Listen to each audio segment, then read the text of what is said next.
May mga senior na halos hindi na makalakad ng diretso. Araw-araw kailangan nilang umupo tuwing ilang hakbang pa lang. Akala nila dahil lang ito sa edad. Totoo may kinalaman ng pagtanda. Pero hindi ito ang buong kwento. Kapag tumatanda ang isang tao, bumabagal ang produksyon ng isang mahalagang protina sa katawan, ang collagen. At kapag kulang ka sa collagen, parang unti-unting lumuluwag ang mga tornilyo ng katawan mo. Unti-unting bumibigay ang tuhod, sumasakit ang balakang at parang palaging may pamamaga sa paa. Hindi mo man nakikita pero sa loob ng mga kasukasuan mo, may nangyayaring pagkasira, tahimik, unti-unti, araw-araw. Ang tanong, paano mo ito mapipigilan? Karamihan sa mga Pilipinong edad, 60 pataas ay umaasa sa gamot kapag masakit ang tuhod. Pero alam mo ba, ayon sa bagong pag-aaral, may mga simpleng pagkain na kaya palang ibalik ang produksyon ng collagen sa katawan? Hindi ito mahal, hindi ito imported, nasa paligid lang natin. Sa video na ito, ilalahad natin ang 8 pagkaing may likas na collagen o nagpapagana ng produksyon nito. At hindi lang basta pagkain, mga pagkaing may klinikal na ebidensyang nakakabawas ng pamamaga, nagpapalakas ng kasukasuan at nakakatulong sa pagbabalik ng sigla sa paglalakad. May pag-aaral na nagsasabing ang ilang pagkain dito ay nakakabawas ng pamamaga sa tuhod ng hanggang 47% sa loob ng 8 linggo. Isipin mo yan, sa halip na palaging may iniindang pananakit, baka pwede mo palang maranasan ang pagbangon sa umaga na walang kirot. Pero bago tayo magpatuloy, isang tanong muna. Anong edad mo ngayon? Hindi ito para husgahan ka. Ito ay para mas maintindihan natin ang epekto ng mga pagkaing ito ayon sa edad. Kaya isulat mo sa comments sa ibaba kung ilang taon ka na. Hindi mo alam, baka may kapwa senior ka rin na may parehong edad at parehong karanasan. Ngayong alam na natin ang pinagmumulan ng problema, simulan na natin ang solusyon. Ito ang 8 pagkaing tinuturing na ngayon na natural na panlaban sa pamamagang dulot ng pagtanda. At ang ika-8, pinakakaraniwan sa lahat, pero pinakakakaunting nakakakain nito sa tamang paraan. Tuloy tayo sa unang pagkain, isang simpleng ulam sa almusal. Pero maaaring ito ang matagal mo nang hindi ginagamit ng buo. Isang kakaing itlog, pero buo, hindi puti lang. Sa loob ng maraming taon, sanay na ang karamihan sa atin na tanggalin ang dilaw sa itlog. Mataas daw sa kolesterol, baka makabara sa ugat. Kaya ang ginagawa ng ilan, puti lang ang niluluto, lalo na kung may iniindang alta presyon. Pero alam mo ba sa panahon ngayon, lumalabas na ang dilaw o kakaing itlog, ang yolk, ay isa sa pinaka-epektibong panangga ng matatanda laban sa pananakit ng tuhod, pamamaga ng kasukasuan, at unti-unting pagkawala ng lakas sa binte. Ayon sa bagong pag-aaral noong 2020, ang mga taong kumakain ng buong itlog 5 beses kada linggo ay nakitaan ng 22% na pagbaba ng pananakit sa kasukasuan, lalo na sa bandang likod at tuhod. Ang dahilan? Ang kakaing itlog ay may mga sangkap na aktwal na nagpapagana sa katawan para gumawa ng sariling collagen. Hindi dahil may collagen ang itlog mismo, kundi dahil sa mga nutrients na nasa yolk. Sulfur, tumutulong magbuo ng amino acid chains na basehan ng collagen. Biotin, mahalaga sa pagpapatibay ng balat at tissue. Vitamin D, nagpapalakas sa buto at kasukasuan. At higit sa lahat, ito ay natural, madaling lutuin at mura. Pero teka, paano ito niluluto? Kung palagi mong piniprito sa mantika hanggang sa matuyo, nawawala ang sulfur at vitamin D content. Ang pinakarekomendado, soft-boiled, pinakuluan ng 5 minuto lang. Poached, lutong tubig.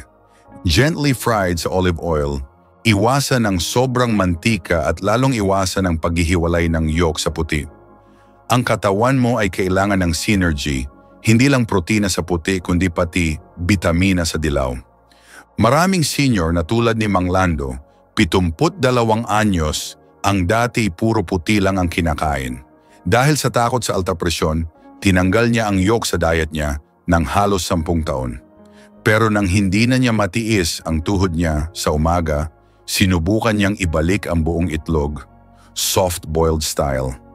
Pagkalipas ng 6 na linggo, nabawasan ang paminsang pamamaga at kahit hindi pa kasing lakas ng dati, bumalik ang kumpiyansa niya sa paglakad.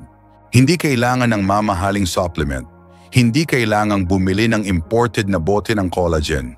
Kung marunong ka lang maglaga ng itlog, maaari mo nang simulan ang pag-aayos ng sarili mong kasukasuan. May tanong ka siguro, hindi ba nakakataba? Ang sagot, sa tamang dami, hindi. Ayon sa clinical data, ang cholesterol sa buong itlog ay hindi agad nagpapataas ng LDL sa matatanda. In fact, pinapataas pa nito ang HDL, ang good cholesterol na nagproproteksyon sa puso. Hindi mo na kailangang lumayo. Ang solusyon sa pananakit mo sa tuhod ay nasa kusina mo lang. Sa tray ng itlog sa ref na matagal mo nang iniiwasan ng kalahati. Tuloy tayo sa susunod, isang parte ng manok na dati mong tinatapon, pero mas epektibo pa sa mamahaling gamot.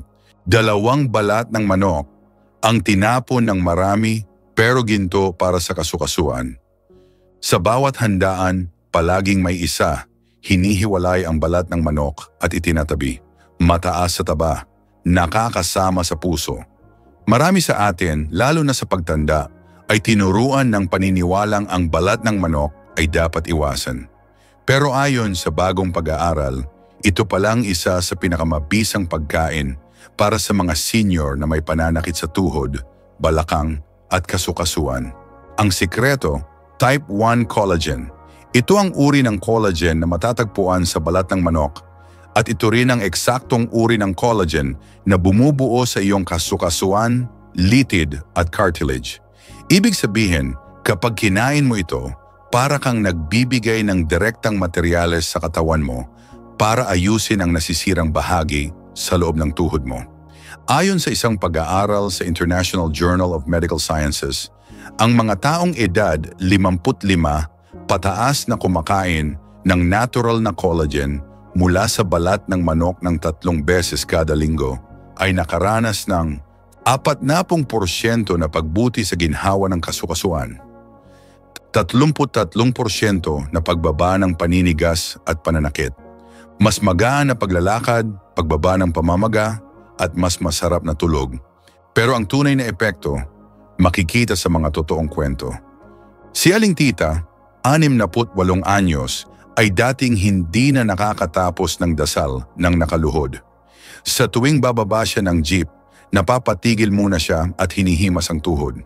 Pero simula nang ibalik niya ang balat ng manok sa kanyang pagkain, hindi prito, kundi nilaga o inihaw sa oven, unti-unti raw siyang nakakapaglakad ng dire-diretso. Wala pang gamot pero may resulta. Paano ito lulutuin? Hindi lahat ng paraan ay tama. Iwasan ang pagpiprito sa maraming mantika, pagluluto sa mataas na init, nag-oxidize ang taba. Mas mainam kung nilaga sa sabaw kasama ang buto, inihaw sa oven hanggang maging crispy, ginamitan ng olive oil at herbs sa halip na mantika. Ang balat ng manok ay hindi lang pampalasa. Ito ay natural na panangga ng kasukasuan. Sa bawat kagat nito, may kasamang proline, glycine at elastin, mga sangkap na hindi basta makukuha sa kanin, gulay o isda. At higit sa lahat, ito ay affordable at pamilyar sa panlasa ng karamihan sa Pilipino. Marami ang nagsasabi, baka tumaas ang kolesterol ko? Ang sagot, kung ito ay luto ng tama at hindi sinabayan ng mantika at processed na pagkain, ang balat ng manok ay hindi agad nagpapataas ng masamang kolesterol. Sa katunayan, naglalaman pa ito ng natural na HDL cholesterol na mahalaga sa kalusugan ng puso. Kung iniisip mong muling itapon ang balat ng manok sa susunod mong ulam, isipin mo muna ang tuhod mo. Sa halip na tanggalin ito, bakit hindi gamitin bilang lunas? Tuloy tayo sa susunod na pagkain. Isang uri ng isda na madalas mong makita sa lata, pero ang tunay na yaman nito ay nasa loob ng malambot na buto. 3 salmon na may buto. Laman at buto, mas mabisa pa sa supplement. Kung may pagkain na malapit na sa pagiging gamot, ito na marahil ang chemical-free na conserve ng salmon na may malalambot na buto. Oo, yung klase ng isda sa lata na minsan ay tinatabi lang sa gilid ng pantry dahil akala ng marami, ordinaryo lang ito.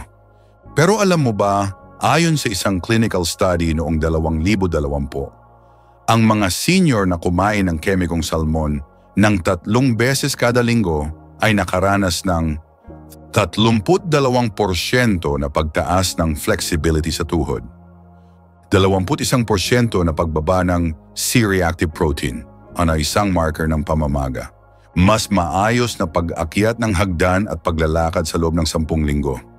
Ano ang sikreto ng salmon? Nasa malambot na buto sa loob nito. Ang mga butong ito ay may natural na type 1 collagen, mayaman sa calcium at phosphorus para sa bone density, may natural na gelatin para sa kasukasuan, at higit sa lahat madaling nguyain at hindi kailangang durugin, pwede nang kainin ng buo. Paano ito kainin? Madali lang. I-mash mo lang ang buong laman at buto gamit ang tinidor at ihalo sa brown rice o kanin, tinadtad na herbs, parsley, sibuyas, dahon, bawang, olive oil para sa dagdag na anti-inflammatory effect, o kaya naman ihalo sa tinapay o salad. Maraming senior ang nagulat nang malaman na ang buto sa loob ng salmon ay hindi dapat itapon. Dahil sa prosesong pagkaluto ng konserba, ang mga buto ay naging malambot at ligtas kainin. At dito matatagpuan ang pinakamalakas na sangkap ng pagpapatibay ng kasukasuan.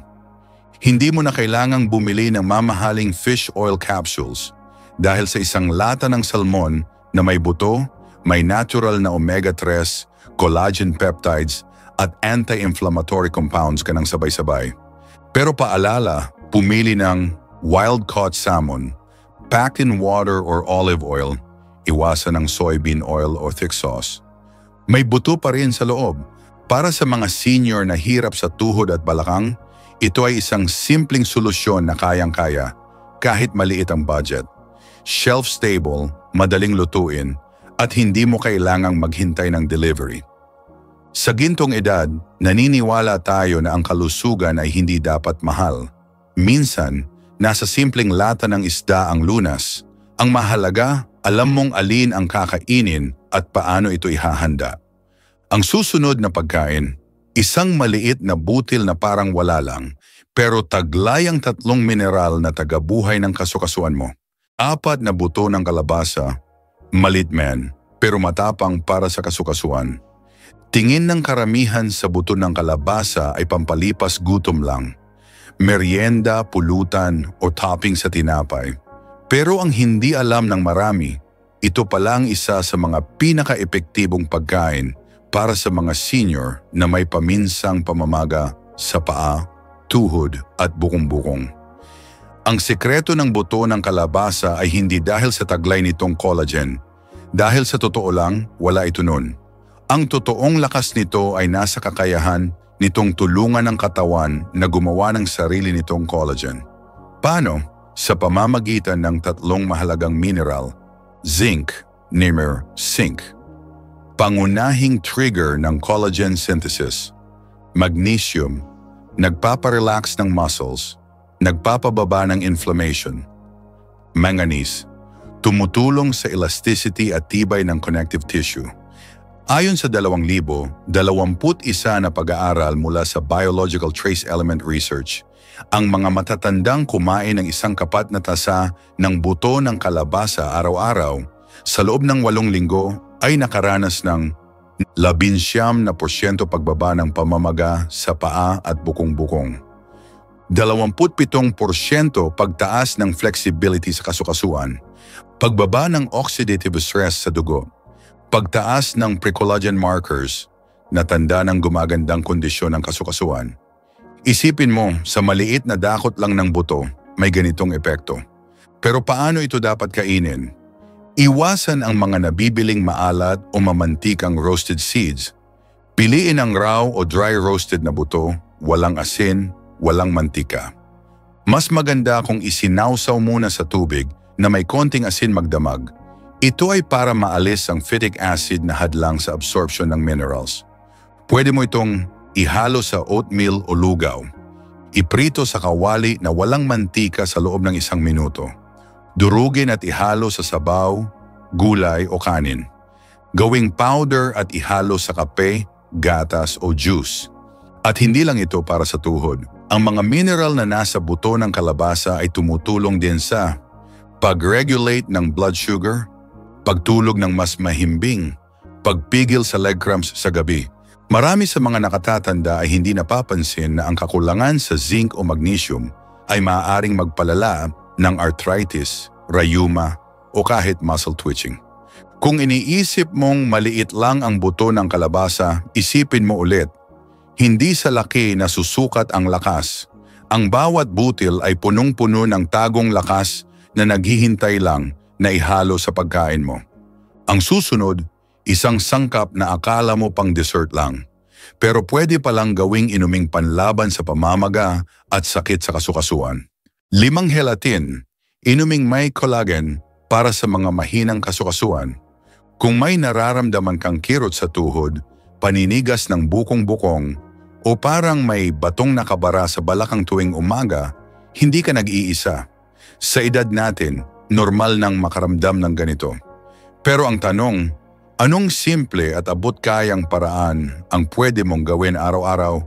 Ang sagot, isang baso ng mainit na inumin lang, gelatin. Ang gelatin ay halos purong collagen galing sa balat, litid at buto ng hayop.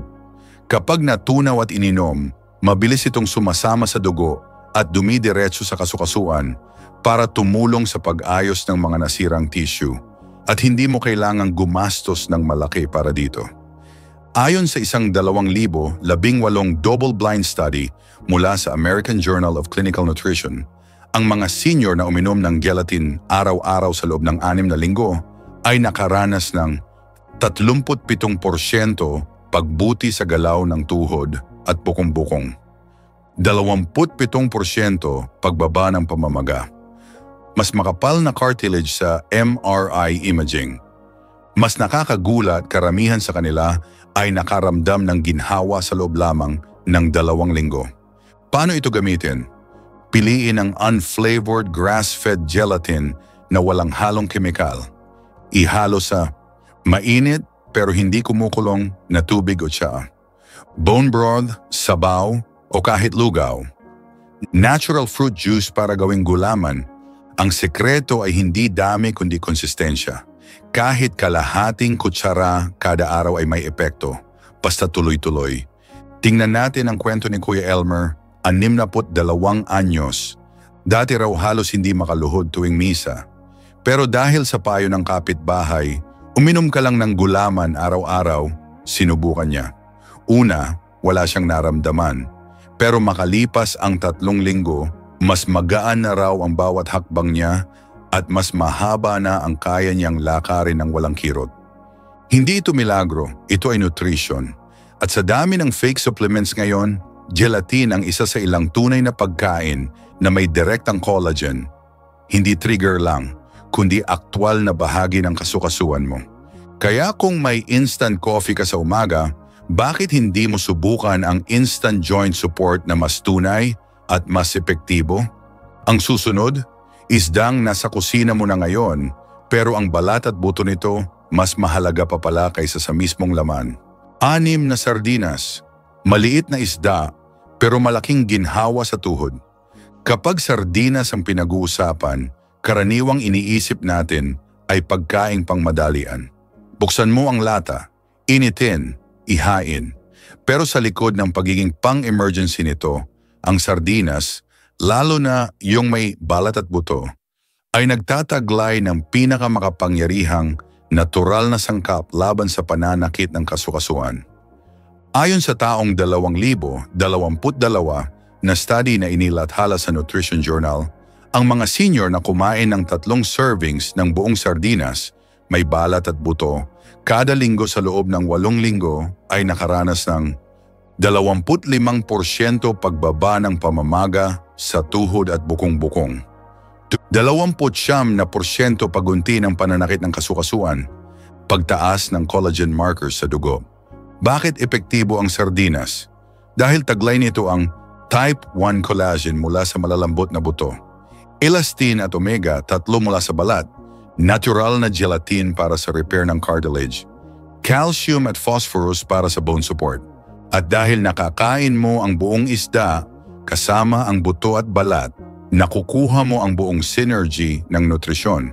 Hindi ito tulad ng kapsula na may isang sangkap lang. Ang sardinas ay parang nature's multivitamin para sa kasukasuan. Paano ito kainin ng masustansya? Piliin ang sardinas na nakapack sa olive oil o tubig. May balat at buto pa rin. Walang thick sauce o soybean oil. Gamitin sa avocado toast, kanin na may gulay, salad na may lemon at herbs. Pwede ring ihalo sa egg omelette o ginisang monggo.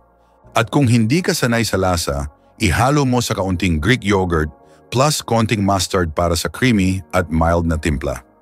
Hindi mo kailangan ng mamahaling supplement kung ang kusina mo mismo ay may remedyo. Ang sardinas ay abot kaya, ready to eat at masustansya. Kung na ngayon mo lang naririnig ang ganitong kaalaman, marahil ay oras na para palawakin pa ang iyong kaalaman. Mag-subscribe ka sa Gintong Edad para sa mas marami pang ganitong tips na likas, abot kaya at tunay na may saysay sa katawan ng isang senior. Ang katawan mo ay hindi tumitigil sa kakayahang gumaling basta may tamang gabay ka. Kung sardinas lang pala ang sagot, bakit mo pa ito palalampasin? Ang susunod, isang sabaw na hindi lang pampainit, kundi pampalakas din ng loob, tuhod at galaw. 7 na sabaw ng buto, sabaw ng alaala, sabaw ng lakas. Sa maraming tahanang Pilipino, ang sabaw ng buto ay parte ng kasaysayan, nilagang baka, bulalo, sinigang na may buto-buto, lutong bahay na hindi lang pampabusog, kundi pampalakas ng loob. Ngunit ayon sa siyensya, ito ay isa sa pinakamabisang likidong panlaban sa pananakit ng binti at kasukasuan. Kapag pinakuluan ng buto, lumalabas ang type 1 at 2 collagen, glycine, proline, glutamine para sa cartilage, calcium, magnesium, phosphorus, natural gelatin na tumutulong agad sa kasukasuan.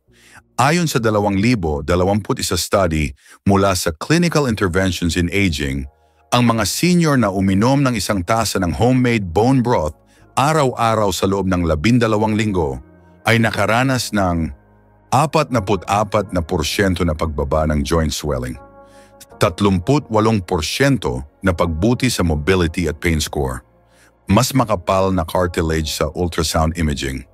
Ngunit higit sa numero, nandoon ang kwento ni Lola Herminia, 74. Araw-araw siyang naglalakad papunta sa palengke, pero pag-uwi ay hirap sa hagdan.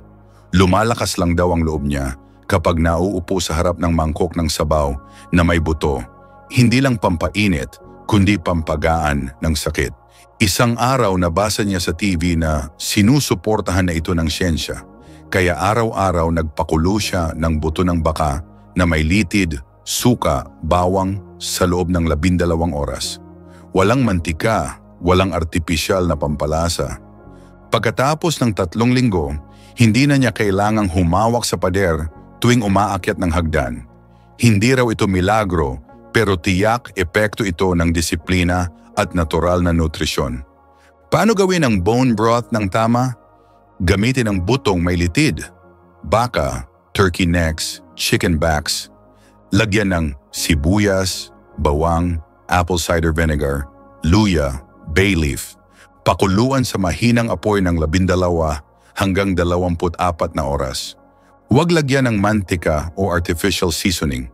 Salain at inumin habang mainit. Tips sa paggamit: uminom ng 1 tasa tuwing umaga. Gamitin bilang base ng sinigang o nilaga. Dalhin sa thermos kung lalabas. Hindi ito mahal. Hindi rin bago, pero ito ay likas na sandigan ng lakas. Sa bawat higop mo, parang sinasabi mo sa katawan mo, kaya pa natin, basta aalagaan natin. At ngayon, isang pagkain na halos walang may gustong lutuin. Pero ito pala ang pinaka-kontra sa pamamaga at paninigas ng tuhod. At bonus pa, halos walang kapantay sa collagen content. 8 litid ng baka, hindi paborito ng lahat pero pinakamakapangyarihan para sa kasukasuan. Kung may pagkain na halos walang gustong lutuin sa kusina, ito na marahil yon, litid ng baka. Makunat, matagal palambutin, parang hindi ka akit-akit sa unang tingin. Pero kung usapan ay tungkol sa pinakamataas na natural collagen content sa buong kusina, ito ang hindi pwedeng palampasin. Ang litid ay binubuo halos ng puro type 1 collagen, ang parehong uri na bumubuo sa litid, cartilage, kasukasuan at buto ng katawan natin. Kaya kapag kinain mo ito ng tama, para kang naglalagay ng semento sa nabuburang bahagi ng tuhod mo.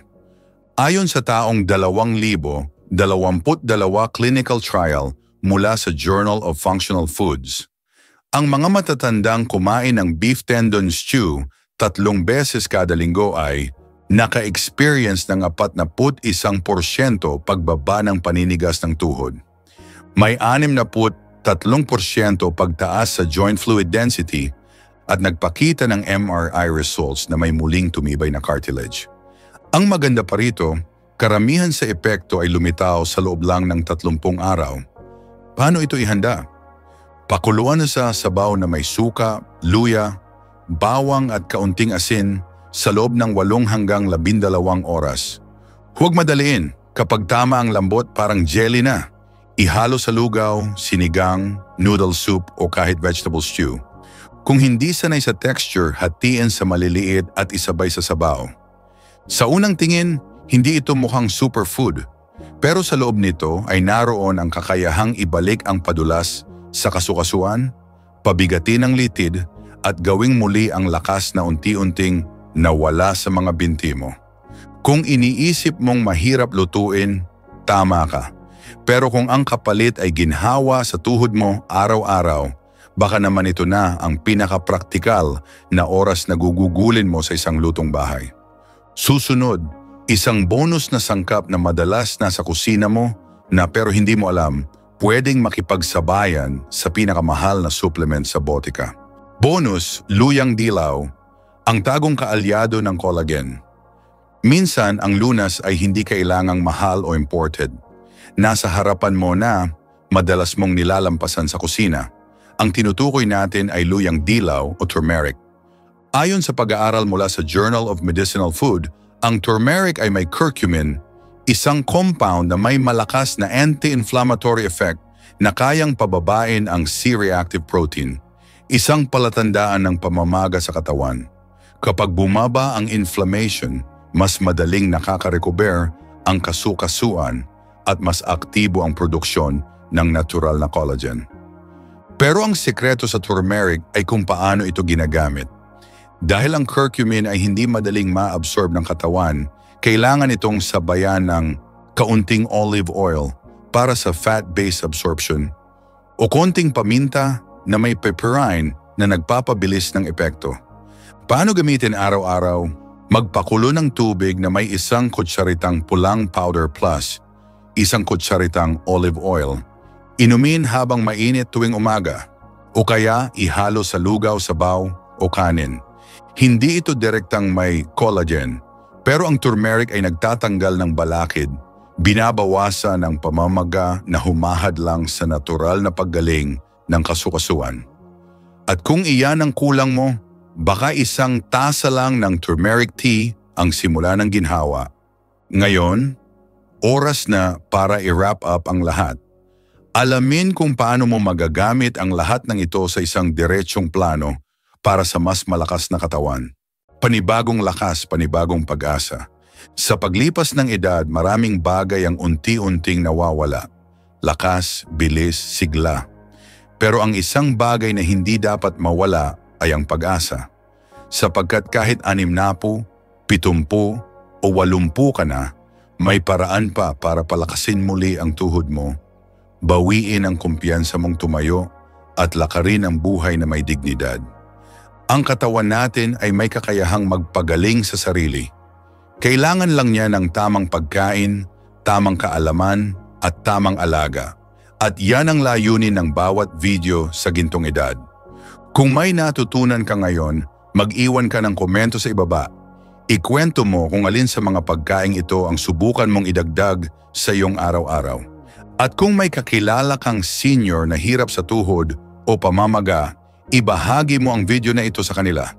Huwag kalimutang mag-subscribe para sa mas marami pang payo na tunay na makabuluhan para sa katawan at kaluluwa mo. Hindi pa tapos ang lakas mo, basta tuloy lang ang pag-aalaga.